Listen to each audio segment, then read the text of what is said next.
If you haven't met me before, my name is Chris. I own Equus Law Group and Rice Spaces and several other things, including Cider Press in Millersburg. So if you ever get to the restaurant, I'm sometimes there poking around at night and you can find me waiting tables. So I have a lot of experience when it comes to starting things, building teams, and most recently, kind of on a journey of understanding the difference between leadership and management. Because the two share a sphere of influence, but they are not the same. And I'll be very honest with you, as we get going, my bent, my type of leadership is very out in front. Very much, let's go figure this out, let's explore. Hey, what's over that hill? Go over that hill, find out it's not good, don't go that way, come back and go over someplace else. And so my CFO, Irene, dubbed me the agitator-in-chief because my style of leadership was constantly, why are we doing it this way? Let's do it different. Let's try something else. I'm a little squirrel jumping around from branch to branch, trying to find out what's going on. That, though, makes for a lousy form of management. Management is a lot more about consistency. The people you are leading can endure only so much chaos before they go, this isn't what I signed up for. I need to know what it is I need to know to get things done. If Brady was changing up the plays every single game, his team would be in chaos on the court during the game because he's trying to train them to do that play consistently over and over and over again. They need that. I assume you need that to win games. If you were saying, nope, this week we're going to do this week we're going to do this, and you were constantly changing it on them, the ability for them to maintain all of that and keep that change going would probably be a little bit challenging. So leaders play a very essential role. And I'm going to put a little timeline up here that says simply this. Here's point A. Here's where you are. Here's point B. Here's where you want to go. On the timeline of this scale,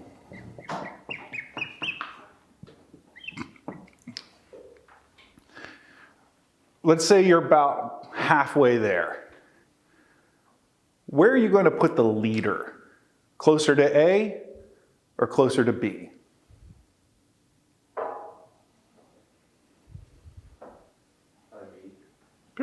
Sure. Why? Because they're leading the way. They're saying, we're going this way. We're going to do this thing. We're going over here. Where's your team probably at on this? Reasonably speaking, for anybody who's ever led a team on this line, where would your team be? Halfway between A and U. That's a really good, that is very reasonable. So you've got your team, hopefully all moving with you, but they're behind. They're going to be behind where you are. Simply due to the fact that what do we not talk about as leaders that's happening out here that we don't want them to experience? What are we not talking about as leaders? Our fear.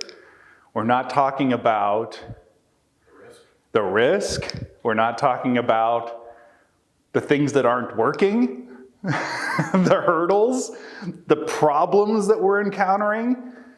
Guess what leaders do whenever they run up against a hurdle or a problem or a pain point?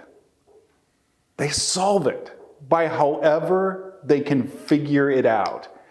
They hit that wall, they scale it, they scramble over it, they slam into it, they go around it. They do whatever they possibly can because the leader's job is to try and get from here to here. And so no matter what's happening, this person out here is moving, adjusting, constantly in motion. It's a fearful place. I think fear is an honest emotion to have in that place because you don't know what's going to happen. And fear is a natural response to that. The risks are massive because you realize I can solve most any problem. But not every problem. There will be something that could present too great a risk for me and I might not be able to figure it out. But then there's all the little problems that as a leader, you're usually solving without even thinking about it. Because your agenda is here. So any problems are just things that you solve. Around the firm, they get very tired of hearing me say, decisions are made, problems are solved. As a leader, I've decided I'm willing to solve any problem that comes up. But how easy is it to solve a problem by yourself versus in a group setting? Bruce actually was here from Toward the Goal, who works with Wes, was here about a year ago. And he had us try to lift hula hoops off the ground with just our fingers in a group setting. Bunch of grown people trying to lift a hula hoop off the ground and then get it back down without leaving your fingers off of it. It was a mess. It was a mess. You ever try to solve a brand new problem in a group setting? It is so much easier to do it on your own. Why? Because you have a ton of grace for yourself, plus you will take shortcuts. You will do whatever it takes to solve that problem. In a group setting, you always have somebody going, is that the best way for us to do this? Isn't it better to go back here? You always have that in a group setting. The people who are attached to what was, and this is nothing but pain. This is nothing but pain for them to get there. When your leader is out here, moving, adjusting, constantly taking things forward, hopefully inspiring these people to be at least halfway between you, if not further back, where is this team getting management from?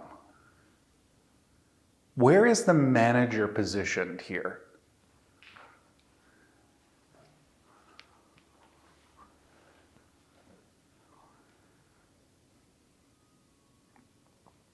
Between you and the team? Well, maybe between you and the team.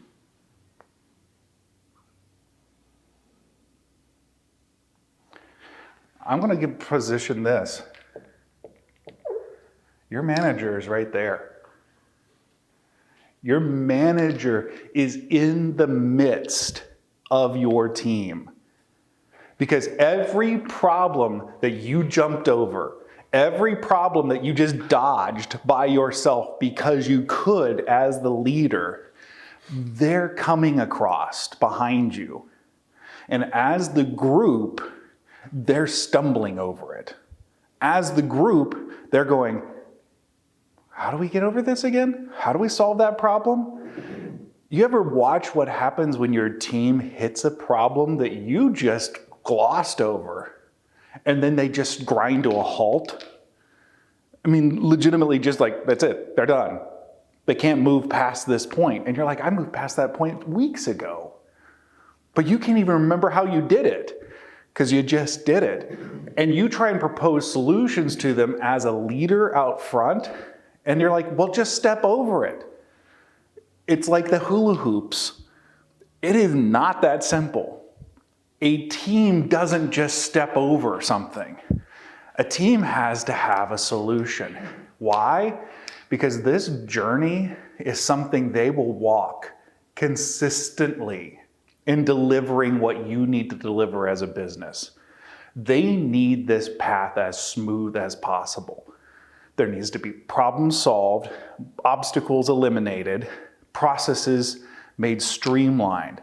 They are going to, after you are on to C, your team's still going to be delivering back here. And the things that you could move past on your own, things that I can just jump over, they're going to need to be eliminated. They're going to have that solved. And the person in charge of that, we gave him a hat so he stands out, is a manager. Now, we've talked a lot in this community for a decade on things, concepts of servant leadership. What makes a great leader? I don't want to really dive into that area this morning because I think we're going to define our leader this morning as the person who's trying to get us to this new spot, the person who's trying to help us move this thing forward. What is a manager, though? We haven't talked a lot about that. Define a manager, whatever you guys think a manager is.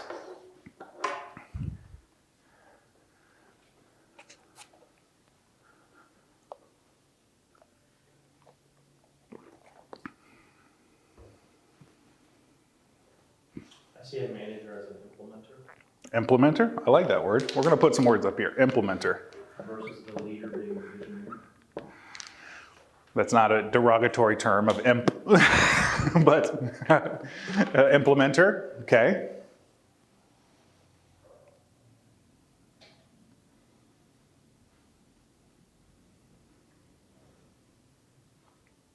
What else is a manager?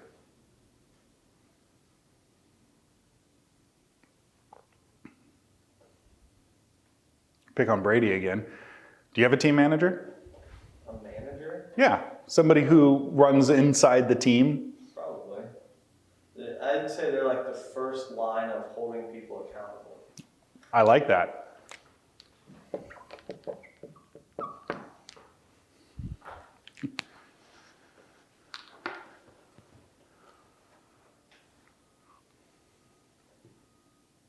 What else? What else does a manager do?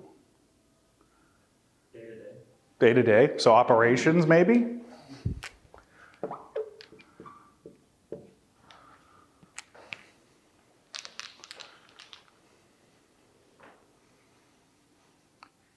Let me rephrase the question. What is the manager's focus? Is the manager focused on B? Because this is where this person's focused. The leader is. Where's the manager focused? On the people. On the people. Is that what you're going to say, Mark? On Yeah. the team. Yeah.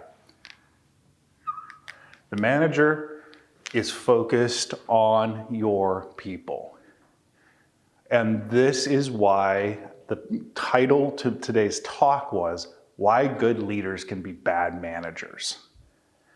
Because you are fundamentally asking somebody whose attention is focused in one important direction to take that attention from there and put it here. It is not that you can't do both. It is not that people cannot, especially when you have a small team, do both. But it is such an act of intentionality to stop looking at the vision and start looking at the team that it can make for a very frustrating time. For a person like myself, who is unabashedly, constantly out here, this is exhausting. And I say that when I have 45 people who work for me now. This is exhausting. But Wes, should I probably think about these people? Occasionally. That those people are kind of essential to getting everything done. But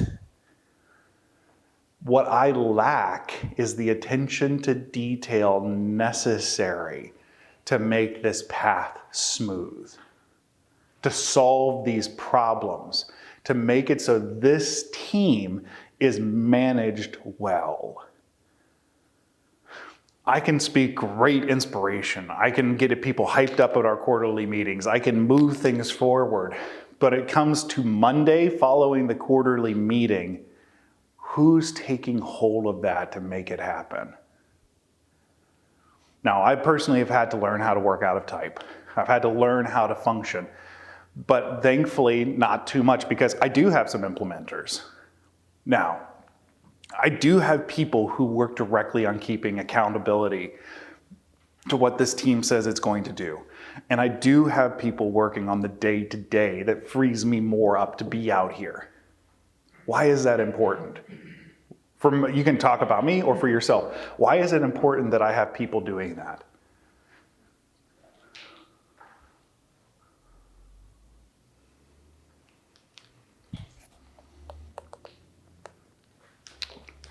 you don't have the guy out there looking to move forward, you're gonna see exactly where you're at.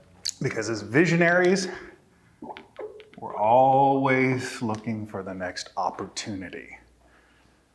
And if you do not have somebody on the team with their eyes forward, looking for the opportunity, willing to bear the risks, willing to solve those problems, willing to be out front, then your team is going to stay right here. Your team will not progress past this point except maybe incrementally. This role is super important. It sounds like I'm being very self-congratulatory with that because I've already said I'm in this role, but this role for any organization, I don't care if it's a nonprofit, for-profit, community group, this role is super important. And so is this. These two roles have to hold hand in hand with each other.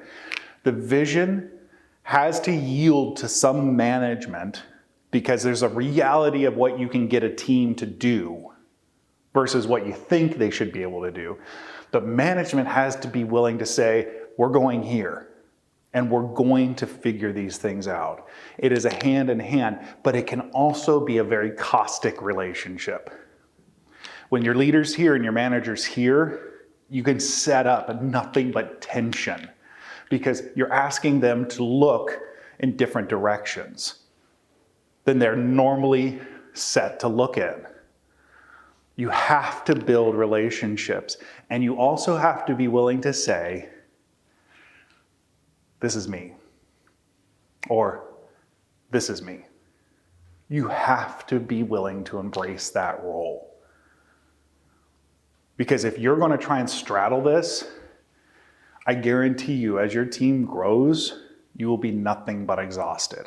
Because you are operating someplace outside of where you're gifted. You're either gifted at seeing opportunities and vision and moving and being willing to solve problems on the fly and being the biggest cheerleader for what you have going on and chasing down opportunities just to find they're not going to work, and you switch gears right away and you go after another opportunity. You see those people that it's like failure is never an option because they're constantly failing just to move to the next step. Those people who are resilient like that. Or you go, nope, this is it. I am really good at helping these people. There is an entire group of people that every quarter or every 6 months move other groups of people from knowing nothing to being experts. Those are drill sergeants in the military. Drill sergeants in the military often get this image of being just yelling and breaking down. They are breaking down people to rebuild them back up. But their primary job as a drill instructor is this. How do you get this group of people who do not know a single thing about military and marching and formations and breaking down a weapon and rebuilding it again and climbing a wall? How do you get them in a short amount of time to become experts? Drill sergeants are some of the best managers of people there are out there. Now, granted, they have a nice and controlled environment where literally they are these people's lives for 6 months. They don't go home at the end of the day and all of a sudden you lose them. So they have a nice controlled environment, but they are experts at managing people. Managers also hold a lot in common with one group of people that I admire more than anybody else. Early childhood educators. I taught for 6 years. I taught high school. Everybody who came to me knew how to read, write, and think mostly.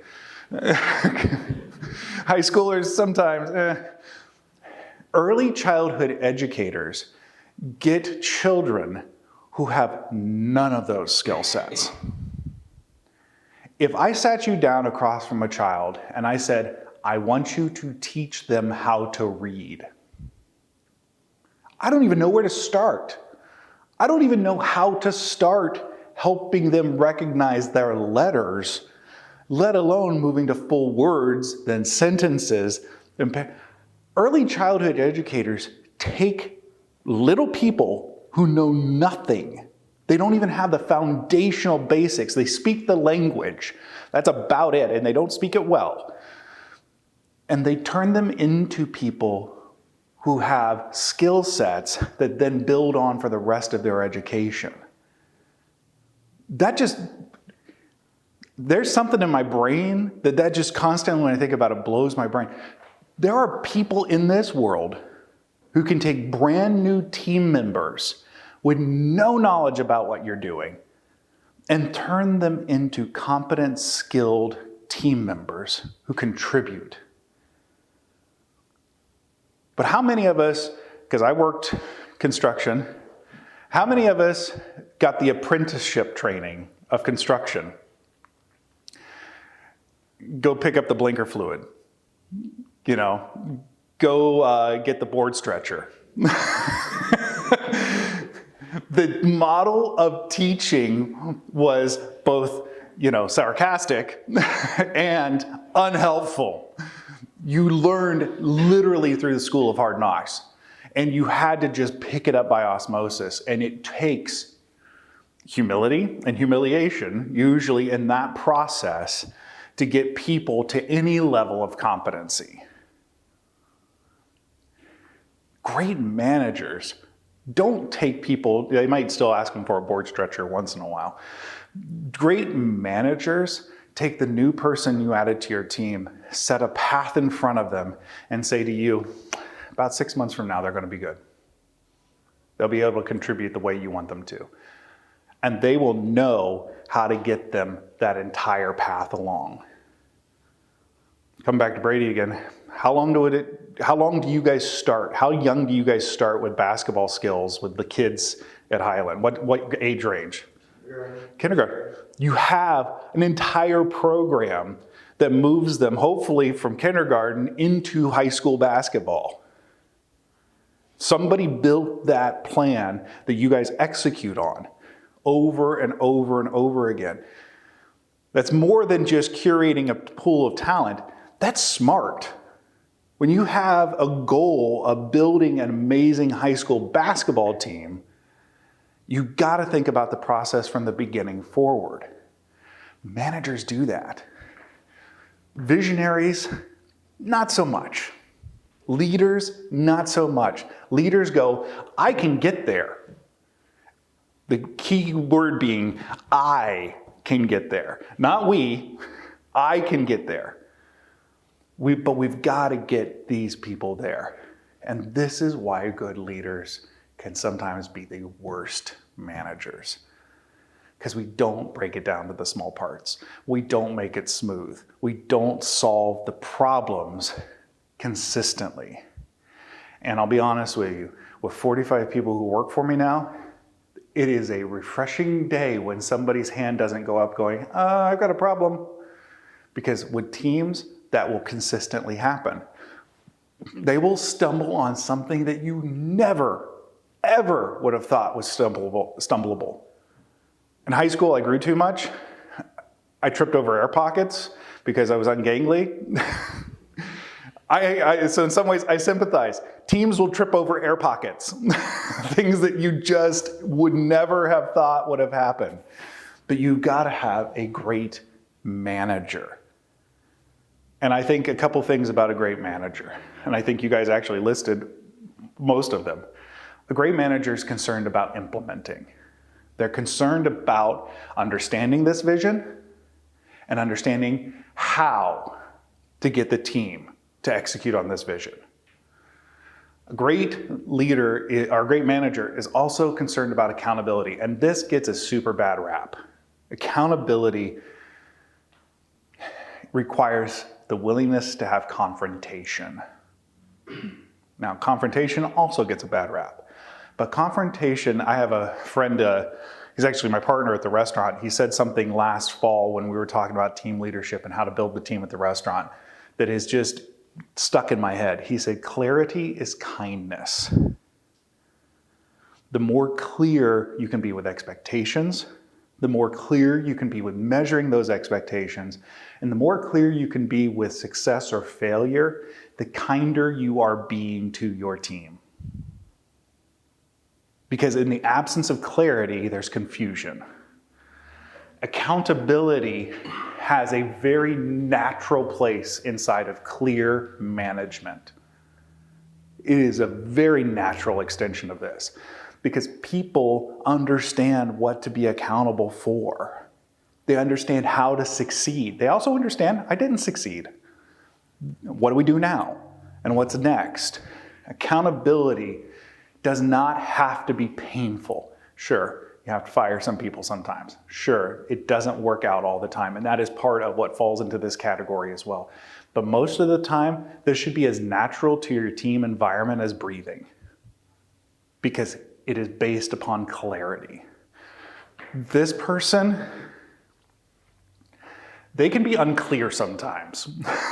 Let's be nice about it. Because this is still being formed. If they're being really honest about it, B is like foggy and nebulous, and it'll solidify someday. But getting there and how to get there, they can be really unclear about that. It's just pure ambition that gets them from here to here. The manager, though, they need that clarity. Absolutely. Bruce, come back to Bruce again. Back in 2020, when there were some big shifts and I didn't know exactly what was going to happen. The future was very opaque to me. He says, you have every right to not know what's going to be next. You have no right to ever be unclear about that. And that, as you can tell, clear stuff kind of sticks in my head a little bit. That was a wake-up call for me that year because I was trying to protect my team from the risks, from the things that we don't know about. I was trying to say, I'm not sure. There wasn't even a B out there. There was something. And in doing such, I was creating insecurity. The team didn't need to know what was next. They just needed to know that I was working on trying to figure it out. Accountability requires that clarity. And then operations. I now currently have 5 people on my team in day-to-day operations. And I look back and go, do we need 5 people to do operations? And then one of them goes on vacation. You're like, oh shoot, I need 5 people to do operations. When you get people who know what they're doing, they're great operators who help, their whole focus is helping this team, you will see this team become better than you could have ever made it on your own. And that is one of the things that I'll come back to if you've known me for any length of time is the mentality is you should do what you're good at. Stop trying to bootstrap and do everything on your own, under your own power, and find the people who are the best at doing what you need them to do. And then empower them. Empower them to fail. And then be there when they do and go, okay, how are we going to do this next? Empower them to succeed so that when it's success, it's like, how can we replicate this? Empower people who are better than you at whatever needs to be done. One of my favorite things to see is when a business owner realizes their best thing in the business is selling that business.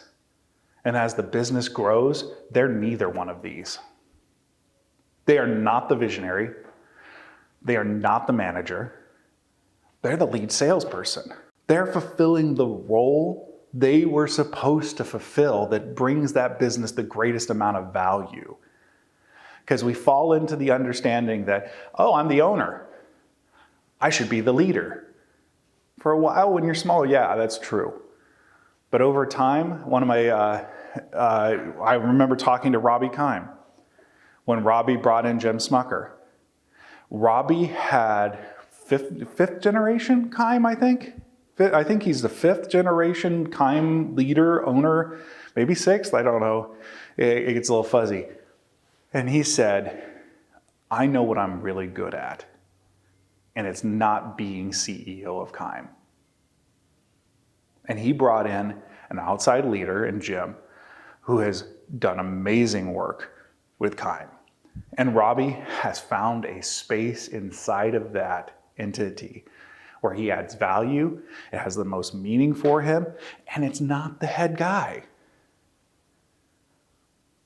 That is the really cool thing about building any business, is the end goal is that you shouldn't have to be everything. You should be what you're the best at, and then find other people to fill that role. Managers can sometimes make for lousy leaders. Leaders sometimes make for lousy managers. There are times in your life when you have to sometimes straddle that. Learning about servant leadership, getting great coaches in your team, helping focus on clarity as much as possible can really help you in those times when you do have to wear those hats and they're stacked up on top of each other. But if your goal is to grow, then you have to realize you have to start passing out hats. And you just thought I was putting a hat on him for no reason. You have to start passing out hats to people to get it done. And here's the most painful part about that. They're going to do it different than you did. They're not going to do this the same way you did it. They're going to fail in whole new, unique ways that you never failed in. But on the other side of that, they're going to have successes that you could have never had on your own. Whether you find yourself here, or maybe on some other role, own that role. But also have some grace if you've got some people who are trying to straddle these lines, because it is very, very hard to lead something forward and manage a team all at the same time. And that takes time, energy, and effort. And they will be sacrificing something in that place. So maybe this title threw us off, and I thought I was going to come in and talk about how horrible leaders are and how horrible managers are, but they're essential to this process. We just got to realize where we're really good and where we're not. Any thoughts? Any feedback? I've got a few minutes here before we got to run down. Any emotional outbursts?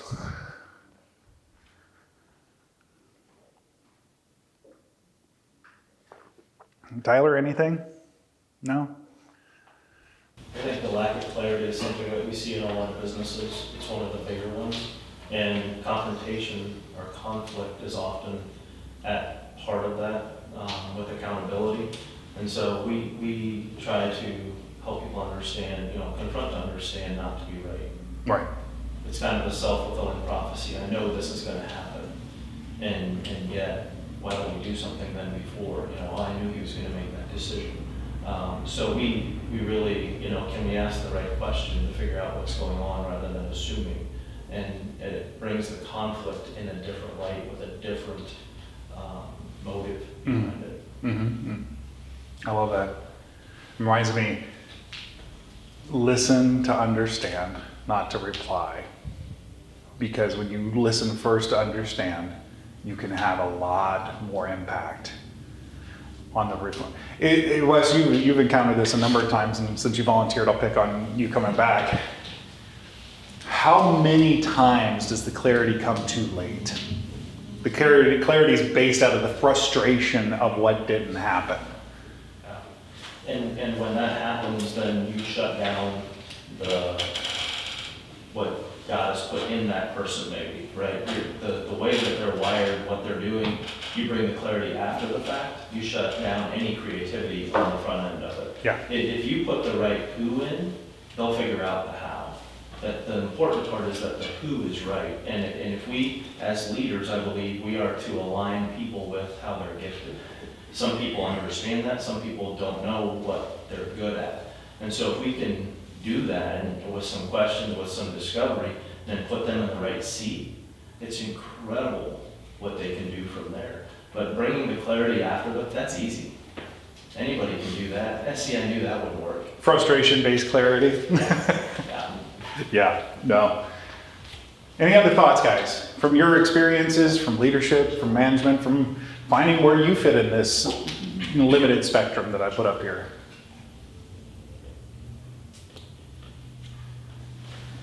So the natural kind of progression of hey, if you're a really good manager, then you get, either an upgrade or you become the next level. How easy is that process of maybe going from manager to leader or CEO and stuff like that? I think people sometimes are promoted based upon tremendous success in a role that they should stay in. And that we get psychologically tied to, oh, well, this person's got this role that's up here and this role that's up here. And if they're really good right here, well, they should equally be as good here. They should be just as amazing here. I think that is a flaw in thinking, because sometimes this person needs to be rewarded in other ways in this position.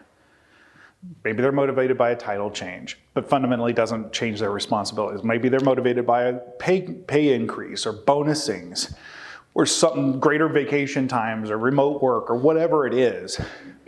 The idea that successful people should continue to climb a ladder is one that's not based in finding strengths, but is based in trying to incentivize people. There is a whole other topic that I would talk about where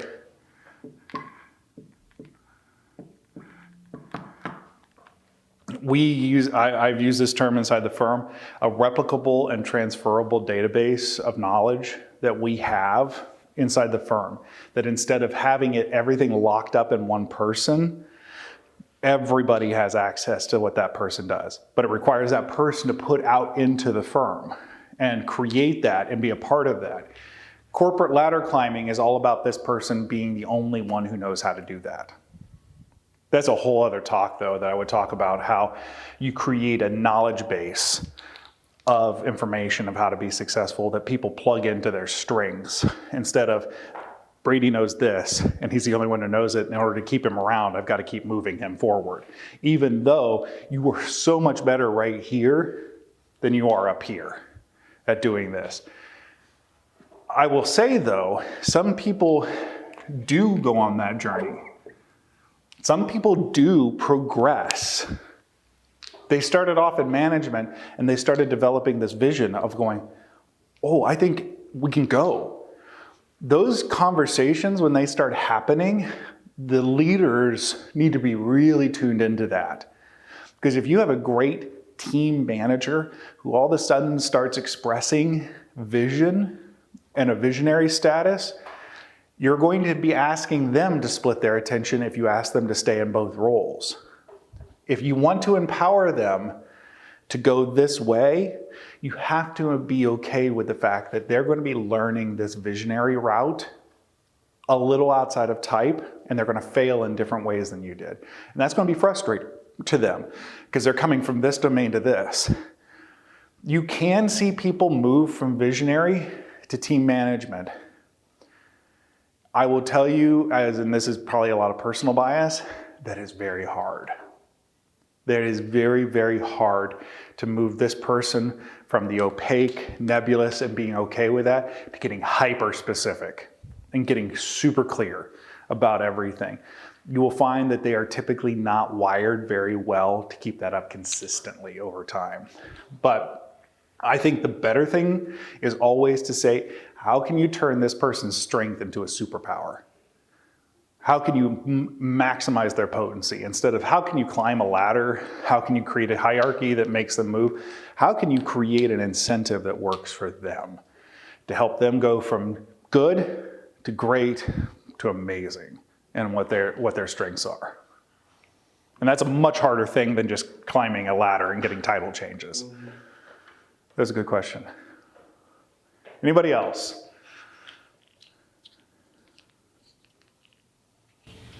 What are your thoughts on slowing down like the visionary aspect and What? No, I'm not answering that question. No, go ahead. I find myself in this place where I was so far like the visionaries to a fault, and we lost some of what we had before as a result. Yes. So turning that just a little bit to try to refocus. One, thank you for the honesty of that, because that is one of the big things visionaries are pretty bad at, is saying no. Because every opportunity, it's an opportunity. We got to chase that. We got to go. A visionary who gets to the point of recognizing what you just said needs to understand, for a season, I need to pick what I'm going to do. For a season. This is not no forever. This is no not at all. We get real honest though that if an opportunity disappears in about 30 days, it probably really wasn't an opportunity that we would have chased long term. But for the benefits of this team, we have to choose a focal point. And that actually sounds a little painful up front because you're like, oh, missed opportunities. I'm missing all of. It can be a little relieving as well.